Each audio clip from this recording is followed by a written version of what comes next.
ஒரு சிலர் வந்து 10வதோட வந்து படிப்பை நிறுத்திடுறாங்க. ஒரு சிலர் வந்து டிகிரி படிக்கிறாங்க, பிஎஸ்சி பிகாம். ஒரு சிலர் வந்து இன்ஜினியரிங் படிக்கிறாங்க. ஒரு சிலர் வந்து ஐஐடியில் அந்த இன்ஜினியரிங்கும் முடிக்கிறாங்க. இந்த டெப்த் நாலேஜோட ஐஐடியில் முடிக்கிறவங்களுக்கு முடித்த உடனே லட்சக்கணக்கில் சம்பளம், வசதி, வாய்ப்பு எல்லாமே அந்த படிப்பு தான் ஏற்படுத்தி கொடுக்குதுங்க. படிப்பு வந்து பணங்காசு வந்து சம்பாதிக்கிறதுக்கு உறுதுணையாக இருக்கும் அப்படிங்கிறதுல எந்த மாற்றமும் இல்லைங்க. ஆனால் வாழ்க்கையை ஜெயிக்கணும்னா அந்த ஞானம், விஸ்டம்ங்கிறது தான் வந்து ரொம்ப முக்கியம் அப்படிங்கிறத நம்ம உணரணுங்க.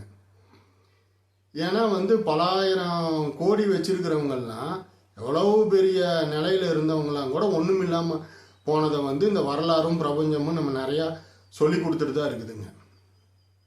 இதை வந்து தெரிஞ்ச திருவள்ளுவர் தான் 2000 வருஷத்துக்கு முன்னாடியே இடிப்பாறை இல்லை ஏமரா மன்னன் கெடுப்பார் இல்லானு கெடுன்னு சொல்லியிருக்காரு. இந்த குறளோட பொருள் என்ன அப்படின்னா, அந்த ஞானம் தெரிஞ்சு நல்லது கெட்டதை வந்து எடுத்து சொல்றதுக்கு ஒரு ஆள் இல்லாத ராஜா எந்த எதிரியுமே இல்லைனாலும் யாரும் கெடுக்கலினாலும் அவரே கெட்டு போயிடுவாரு அப்படிங்கிறதான் அதோட பொருளுங்க.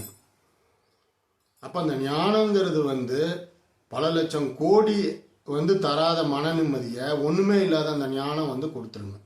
அந்த ஞானங்கிறது வாழ்க்கைக்கு ரொம்ப முக்கியங்கிற ஆழமான உண்மையை முதல்ல நம்ம வந்து ஆழமாக உணரணுங்க.